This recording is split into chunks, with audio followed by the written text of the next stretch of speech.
안녕하세요. 분당차병원 피부과 신정우입니다. 오늘은 대표적인 피부 알레르기 질환인 아토피 피부염에 대해서 말씀드리도록 하겠습니다.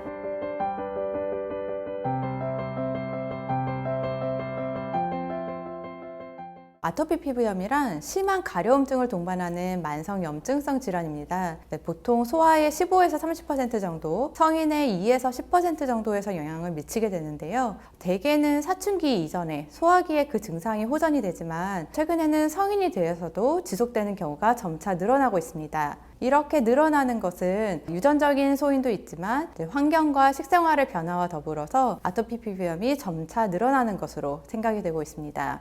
아토피 피부염은 여러 가지 다양한 복합적인 요인들이 작용해서 생기게 됩니다. 유전적인 소인, 그리고 환경적인 측면, 그리고 면역학적인 반응, 그리고 피부 보호막의 이상 등이 중요한 발병 원인이 되겠습니다. 우선 유전적인 소인에 대해서 말씀드리자면 아토피 피부염 환자의 70에서 80% 정도가 아토피 질환, 천식이나 알레르기 또는 아토피 피부염의 가족력이 있고요. 부모 형제 중에 한 명이 아토피 피부염이 있으면 자식의 50% 정도, 두 사람 모두가 있으면 80% 정도에서 발생을 하게 됩니다. 또한 피부 장벽 기능의 저하가 아토피 피부염의 대표적인 발병 원인 중에 하나인데요. 다른 사람들보다 피부의 장벽 기능이 많이 저하되어 있기 때문에 피부에 수분 증말량이 많고 수분 유지가 되지 않고 외부로부터 알레르기를 일으키는 진먼지 진드기나 꽃가루, 동물 털 등이 피부 내부로 잘 침투가 되어서 알레르기 반응을 일으키게 됩니다.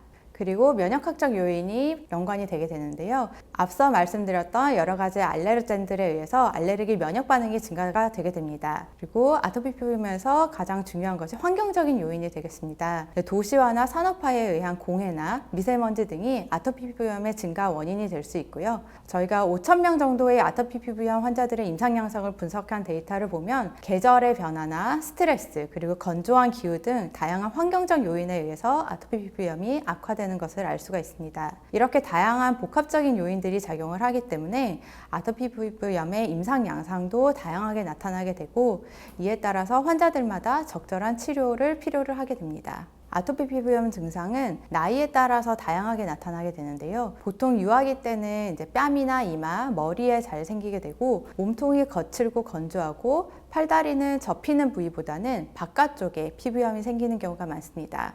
이런 유아기에는 급성으로 나타나면서 진물이나 딱지가 생기는 형태의 임상 양상을 흔히 나타나게 되고요. 조금 더 커서 소아기가 되면 얼굴은 좀 좋아지는데 팔 오금, 팔이 접히는 부위나 다리가 접히는 부위, 목 이런 부위들에서 침범이 뚜렷해지고 건조한 형태로 나타나는 경우가 많습니다. 더 커서 사춘기와 성인기가 되면 오랫동안 피부를 긁어서 피부가 두꺼워지고 주름이 많이 생기는 태선화 현상이 뚜렷하게 나타나게 되고 목같이 접히는 부위뿐만 아니라 얼굴이나 손에도 점차 증상이 많이 나타나게 됩니다. 아토피 피부염 증상은 성장하면서 대부분 호전이 되는 것으로 알려져 있지만 최근에는 성인 아토피 피부염이 점차 증가하고 있는 추세로 있습니다. 기본적인 관리로 아토피 피부염이 관리가 되지 않을 때에는 스테로이드제나 면역조절제를 적절하게 사용을 해야 되겠습니다. 스테로이드제의 경우에는 무분별하게 사용하게 되면 부작용의 우려가 있지만 증상에 따라서 피부의 부위에 따라서 적절한 강도의 스테로이드를 적정 기간 동안 사용하게 되면 아토피 피부염 치료에 매우 효과적이고 중요한 치료입니다. 또 아토피 피부염은 피부 장벽 기능이 약하기 때문에 세균이나 바이러스 감염에 취약하게 되는데 이러한 감염 증상이 있는 경우에는 항생제나 항바이러스제 등을 적절히 사용을 해야 되겠습니다. 그리고 최근에는 아토피 증상이 심한 경우에 듀필루맙이라는 주사제 신약이 나와서 중증 아토피 피부염 환자에서 매우 효과적인 치료로 사용이 되고 있습니다. 근데 이러한 치료가 증상에 따라서 보험 적용이나 산정특례 적용이 되기 때문에 환자 부담이 많이 줄어들었습니다.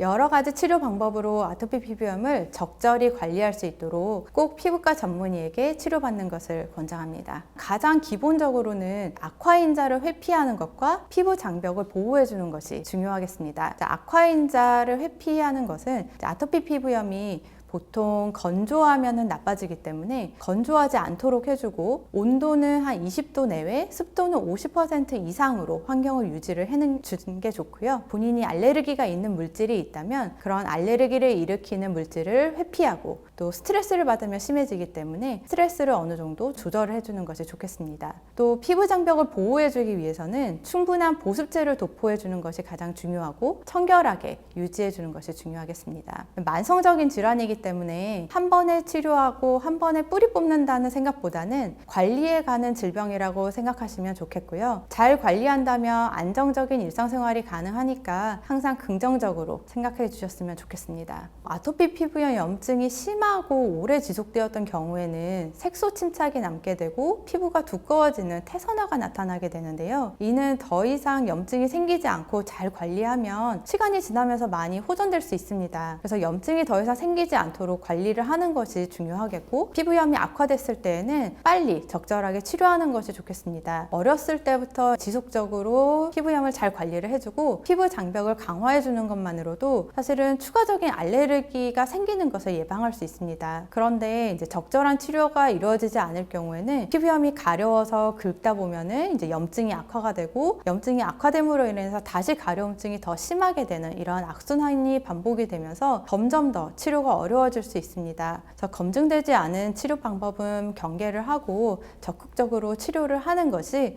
성인 아토피까지 이어지지 않는 예방법이라고 할 수 있을 것 같습니다. 아토피는 다른 사람에게 전염되는 질환은 아닙니다. 하지만 이제 아토피가 있는 경우에 세균이나 바이러스에 취약하게 되기 때문에 평소에 청결하게 관리하고 감염이 있을 때는 적절히 치료하는 것이 필요하겠습니다. 아토피 피부염이 없는다고 하기는 어렵고요. 그것보다는 원래 아토피 피부염이 있는 환자들은 병변부뿐만 아니라 비병변부도 정상인보다는 피부 장벽 기능이 많이 떨어져 있고 거기에 분포하고 있는 세균도 다르게 됩니다. 이러한 장벽 기능의 저하와 미생물의 차이 때문에 눈으로는 정상 피부로 보이는 곳도 사실은 외부 환경에 굉장히 취약해서 염증 반응이 잘 생기게 됩니다. 따라서 스트레스를 받거나 환경적인 변화가 있을 때 병변이 없던 곳에 새로운 병변이 생기는 것이지 이게 옮거나 번지는 것은 아니라고 할 수 있습니다. 오늘은 아토피 피부염이 뭔지 그리고 왜 생기는지 이런 거에 대해서 알아보았고요. 다음 편에서는 이런 아토피 피부염이 있을 때 어떻게 관리를 하면 되는지에 대해서 말씀드리겠습니다. 감사합니다.